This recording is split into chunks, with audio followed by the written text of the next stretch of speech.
Venez à moi, vous tous qui peinez sous le poids du fardeau, dit le Seigneur, et moi, je vous procurerai le repos.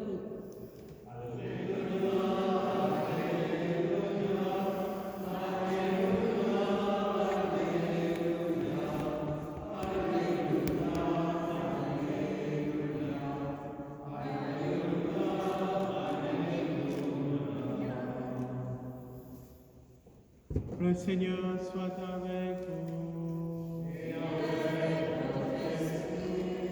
Évangile de Jésus-Christ selon saint Luc.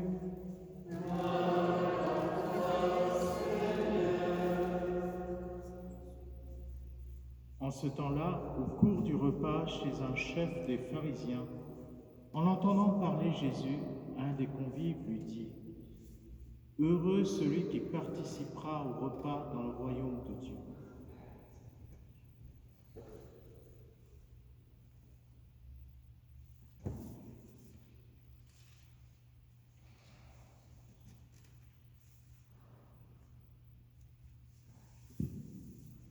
En ce temps-là, les publicains et les pécheurs venaient tous à Jésus pour l'écouter. Les pharisiens et les scribes récriminaient contre lui. Cet homme fait bon accueil aux pécheurs et il mange avec eux. Alors Jésus leur dit cette parabole. Si l'un de vous a 100 brebis et qu'il en perd une, n'abandonne-t-il pas les 99 autres dans le désert pour aller chercher celle qui est perdue jusqu'à ce qu'il la retrouve? Quand il l'a retrouvée, il la prend sur ses épaules, tout joyeux. Et de retour chez lui, il rassemble ses amis et ses voisins pour leur dire : « Réjouissez-vous avec moi, car j'ai retrouvé ma brebis, celle qui était perdue. » Je vous le dis, c'est ainsi qu'il y aura de la joie dans le ciel pour un seul pécheur qui se convertit, plus que pour 99 justes qui n'ont pas besoin de conversion. Ou encore, si une femme a 10 pièces d'argent et qu'elle en perd une, ne va-t-elle pas allumer une lampe, balayer la maison et chercher avec soin jusqu'à ce qu'elle la retrouve? Quand elle l'a retrouvée, elle rassemble ses amis et ses voisines pour leur dire : « Réjouissez-vous avec moi, car j'ai retrouvé la pièce d'argent que j'avais perdue. » Ainsi, je vous le dis, il y a de la joie devant les anges de Dieu pour un seul pécheur qui se convertit. Acclamons la parole de Dieu.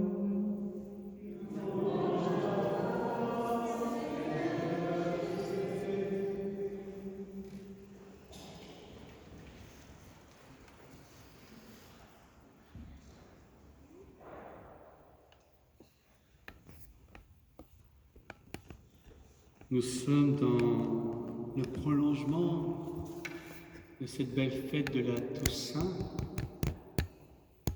que souvent nous célébrons en cours de semaine, mais nous l'avons célébré dimanche, en ce grand jour où ordinairement nous célébrons la résurrection de Jésus. C'est beau de voir ce lien entre la résurrection et la Toussaint, car qu'est-ce que la Toussaint ?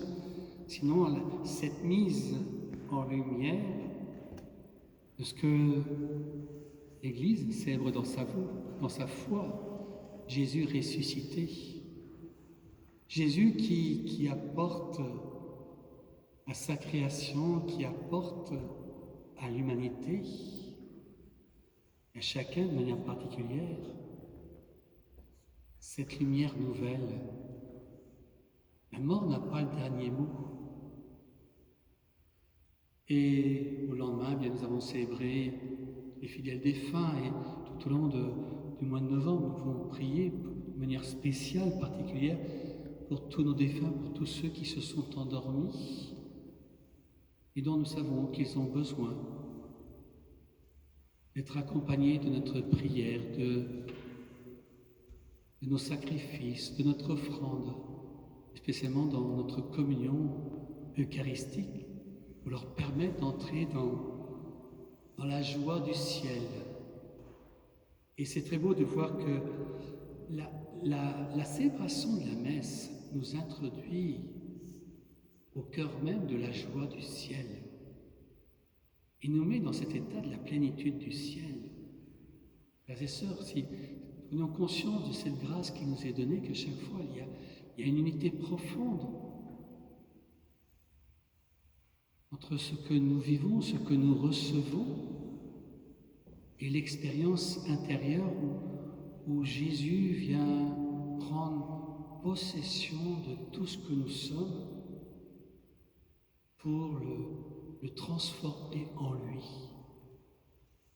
Et saint Paul ne dit rien d'autre. Lui qui était circoncis, lui qui était pharisien, lui qui était hébreu, voilà, fils d'hébreu, tout, il a considéré comme rien, comme rejet. Pour Jésus, j'ai accepté de tout perdre pour gagner le Christ. Et la vie chrétienne, c'est cela, c'est gagner le Christ. C'est mieux que le loto. Le loto, on voit, je vois dernièrement, je voyais des jeux qui se font et puis que les gens finalement tournent en vrille, ça devient des catastrophes.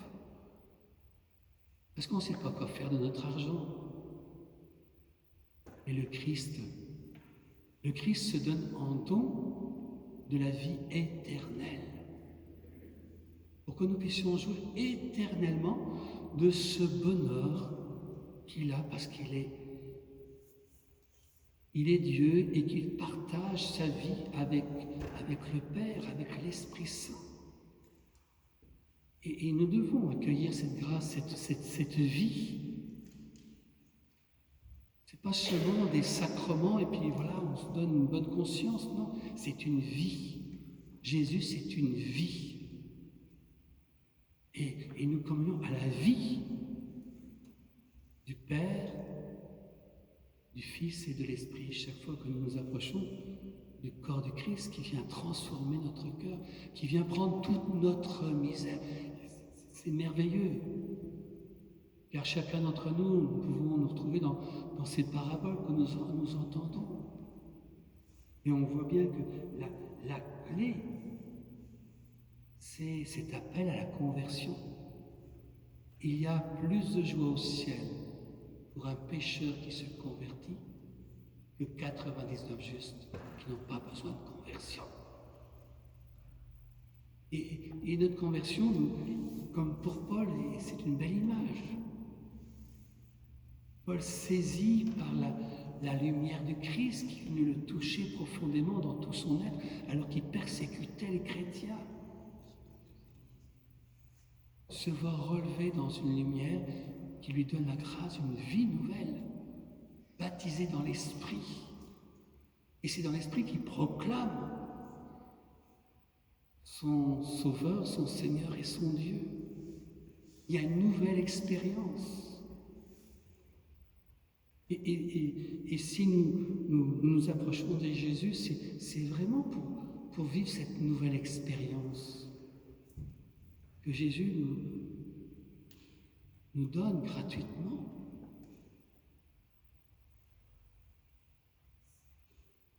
C'est beau de pouvoir constater que chacun de nous qui sommes en chemin, nous sommes appelés à travailler pour la conversion des pécheurs. Et nous ne manquons pas de job. Nous ne manquons pas de job. Parce que cette semaine, on nous a déployé, je dirais, des situations qui nous touchent, qui nous affectent, qui blessent notre humanité, qui blessent notre foi. Il faut demander la grâce de prier pour la conversion des pécheurs, pour notre propre conversion. Parce que nous savons bien que cela nous touche, ça nous fait vivre des sentiments. Paul avait des sentiments à l'égard des chrétiens. Il les persécutait. Et pourtant Jésus a posé sur lui son regard. Il l'a choisi. il en a fait un apôtre, il en a fait un témoin de sa parole. Il en a fait un maître de vie spirituelle pour que nous puissions entrer dans la connaissance de Jésus, que nous puissions découvrir de l'intérieur la grâce de vivre avec Jésus dans l'esprit. Et donc de nous faire entrer dans la voie de la petitesse. Car évangélique celui qui entre dans la petitesse, dans l'écoute. Beaucoup, le début de cet évangile, il nous est dit, les pécheurs venaient tous à Jésus pour l'écouter. Extraordinaire. Les pécheurs viennent à Jésus pour l'écouter. Parce que de Jésus, il y a une lumière, il y a une grâce, il y a un regard, il y a une miséricorde. Et combien nous avons besoin de goûter intérieurement à la tendresse de Jésus qui nous fait miséricorde. Et en ce temps du mois de novembre, frères et sœurs, je vous invite, n'ayons pas peur de nous approcher de la miséricorde du Seigneur, du pardon de Jésus. L'un d'entre vous me demandait s'il y aurait des confessions. Et demandons à Jésus pour nous-mêmes et pour tous ceux qui ont besoin de s'approcher de ce sacrement qui guérit, ce sacrement qui libère, ce sacrement qui nous relève dans notre dignité et qui nous fait connaître, non pas seulement à partir de nous, comme humains, mais dans la grâce même de Jésus, le bien-aimé du Père. Nous avons tant de peine, nous, à peut-être nous accueillir avec l'amour du Père. Parce qu'il y a peut-être en nous une conscience qui nous reproche telle situation de notre vie, ou des situations que nous avons subies, que nous vivons un petit peu comme cette femme de l'Évangile qui est courbée par le poids qu'elle porte.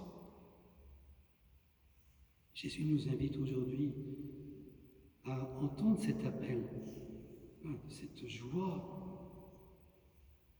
devant les anges de Dieu pour un seul pécheur qui se convertit.